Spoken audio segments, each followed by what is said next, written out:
Hello, we are looking here at two albums I own. I bought secondhand probably about 2 years ago. Me First and the Gimme Gimmes. You may or may not have heard of before. Um, they're they're actually titled as a supergroup. If you search them on Google, it says rock band, whatever. It says supergroup. I think that might be overstating the situation. It is made up of members of other reasonably popular bands, uh, and that's relative, of course. I guess reasonably popular if you like that kind of 90s SoCal punk that seemed to be big for a while. Um, and so these guys, so what is it's I can't pick them out who's who in the pictures. The only guy, well, actually, I probably got to pick up. That's Fat Mike, I think, and that's Chris Shiflett from the Foo Fighters. It's made up of Fat Mike, who's the singer and bassist for NOFX, and also the owner, what do you want to call it, founder of Fat Records. Chris Shiflett, who was at the time when it first started, this was pre Foo Fighters, he was in No Use for a Name. Was it No Use for a Name? Yes, No Use for a Name. And then, and also two guys from Lagwagon, I think. I'm kind of mixing myself up. Um, I think it's the vocalist and the drummer from Lagwagon. Yes, Lagwagon. As well as a lot of those bands kind of had guys in and out of different ones. Like I think one of them was in Good Riddance for a while, and maybe Hot Water Music, and you see other names pop up. But it's guys who are from other bands who got together to kind of make. I think it started as a novelty band, and the reason why I say it's a novelty band is because they only do, as far as I know, they only do covers, punk versions of songs that you wouldn't expect punk bands to cover. So this was their first album. This was released in '95, I think. 97. Have a Ball. And we got Danny's song "Leaving on a Jet Plane" by John Denver. Me and Julio Down by the Schoolyard, Paul Simon.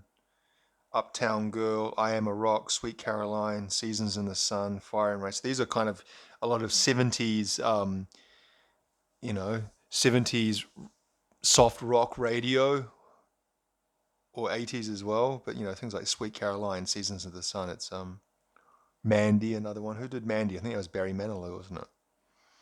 Rocket Man. Um, so, yeah, not music that you would expect um, a punk band to do. So it's kind of like, tongue in cheek, kind of a joke. And I think it would have been kind of good or interesting as a one-off thing, but they went on and they're still going on. They still exist and making records uh, as of today. We're still touring at least. I think the last record they made was 2017. So they've made, what, 1, 2, 3, 4, 5, 6, 7, 8, 9, 10, 11, well, 10 albums and a greatest hits. Um, a greatest hits thing. And it seems that I just kind of clicked on one at random from 2008. They covered "Rich Girl" by Hall and Oates, "The Boxer" by Simon and Garfunkel, "Country Road" by John Denver, "You Got a Friend" by James Taylor, "Mahogany" by Diana Ross, "Mother and Child Reunion," so on and so forth. So it's kind of the same joke. They haven't really kind of changed it up. They're picking these 70s, 80s soft rock, pop, folk songs, and then kind of giving them a punk cover version. The second one I own, which was the one after, Me First and the Gimme Gimmes Are a Drag, and that was from 1999. So look what they got on this. Over the Rainbow, Don't Cry for Me Argentina.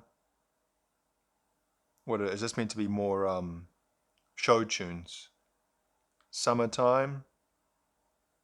That's a Gershwin song, isn't it? Favorite things from Sound of Music, Rainbow Connection. What from the Muppets? Was that on anything before the Muppets? Phantom of the Opera. I don't know some of these. Cabaret. So I assume, yeah, the theme there is something to do with um, Broadway shows, or I'm not going to read all that. But yeah, so that's what they do, and I guess they've got some popularity. Although all their albums are put out on Fat Records, and that's Fat Mike's own record label. So I guess it's not as though they are going to be struggling to find someone to put their things out. One of the members has his own company. Oh yeah, I got these for $1 each. No, actually, sorry, it was 50 cents because I remember the shop I got it from, which is the specific 50-cent shop. So 50 cents each. So I got two for $1. I can admit I've never listened to these since I bought them, and even as I was buying them, I thought, why are you buying them? And I thought sometimes I have this thing where I just kind of want to fill gaps in my collection. But then I think afterwards, well, what gaps? Like what? There's always going to be gaps, and I don't know why I would buy these things. But it's not music I like. Even when this came out, so this particular kind of music, I don't know what you call it. I always call it SoCal 90s punk. The kind of Fat Records, NOFX, Lagwagon, No Use for a Name. Who are some of those other bands? Let's have a look. Good, like I said, Good Riddance. There were other ones. I remember a lot of my friends used to listen to it. The Descendants, so that kind of newer. Sorry, more older than those ones. Oh, Less Than Jake, they were one. Propagandy, though they might be a little bit different.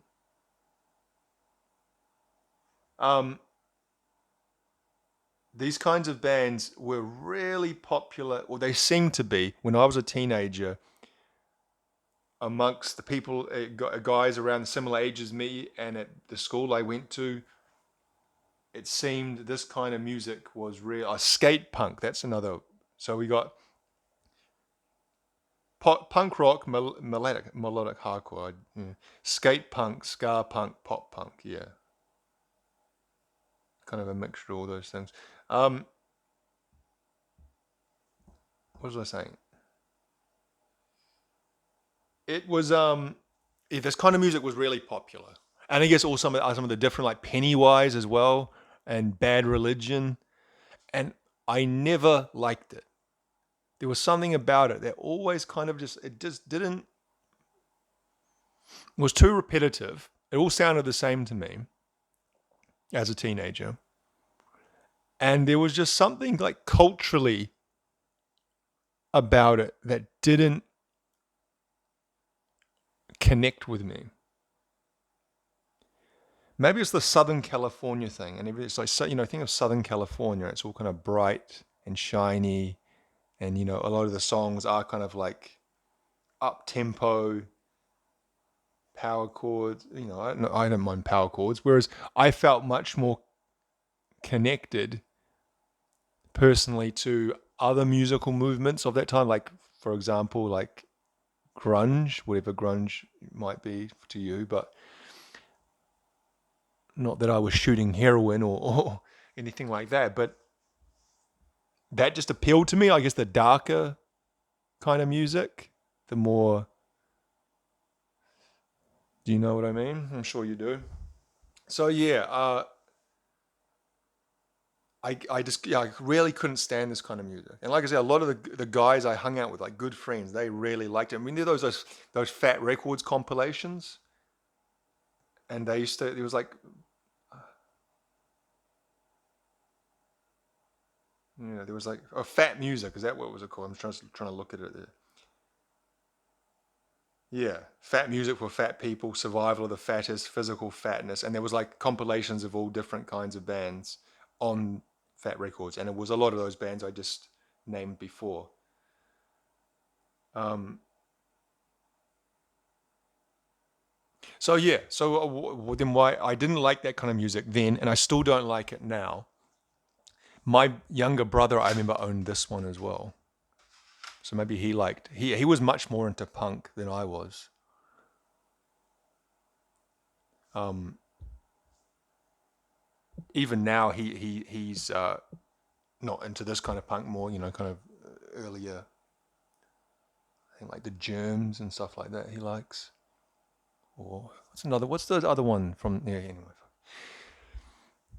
So what I'm saying is, yeah, it didn't appeal to me at all. So I don't know why I bought it. I've never listened to it. Um, yeah. Chris Shiflett, of course, went on to join the Foo Fighters, and about the year 2000, I think, is when he tried out. Wouldn't make late '99, because I saw the Foo Fighters live in '98, and there was a tour for Color and the Shape, and that's when Franz Stahl was still in the band. He left, I think, during the early writing of There Is Nothing Left to Lose. Um, and then they were a three-piece for that record, weren't they? Because if you can look at the album art of that, it's just Taylor, Nate, and Dave. And then I think in the early tour for There's Nothing Left to Lose, they auditioned for some new guitarists. And that would have been, 99. Because then I saw them again for the Big Day Out year 2000 musical festival. They toured here. And I remember Chris Shiflett was on stage with them. And that would have been January 2000. So, yeah. So he was doing double duty with these guys. Not that it would have been taking up a lot of his time, because it was kind of like a side project for all these guys. They all had other bands that they were more full-time with. But apparently, I didn't know this. I thought he left it, Me First and the Gimme Gimmes in 2000, but apparently he was with them throughout the 2000s, 2010s, and it was only since 2019 where he said, "No, I'm not in the band anymore." He said he left on bad terms because they were releasing songs or recording songs and he wasn't playing on them.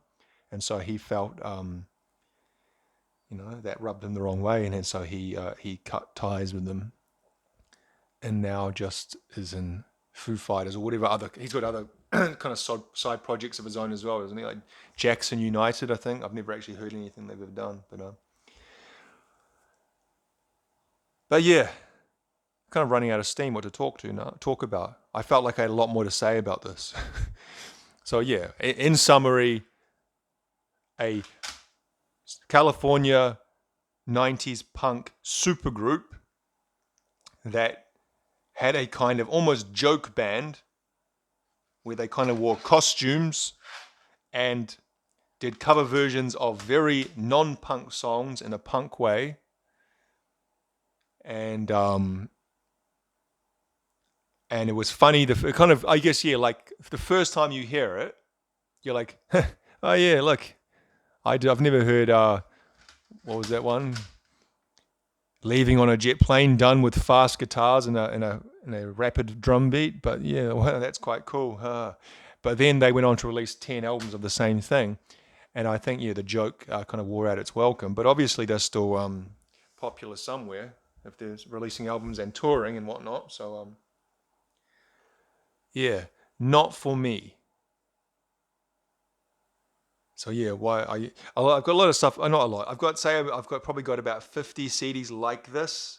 That if I met someone and they were visiting my house and they said, "Oh, you got Me First and the Gimme Gimmes. I haven't seen it for ages. I tried to look for something." I'd say, "Oh, you can have it, gratis." I'd be happy to get rid of it to someone who wants it. And I guess that's important. Is that I just don't want to throw shit away. I guess I could give it back to charity, just kind of donate it back, which I might actually do. If because my shelving, my storage of the CDs is getting quite tight already.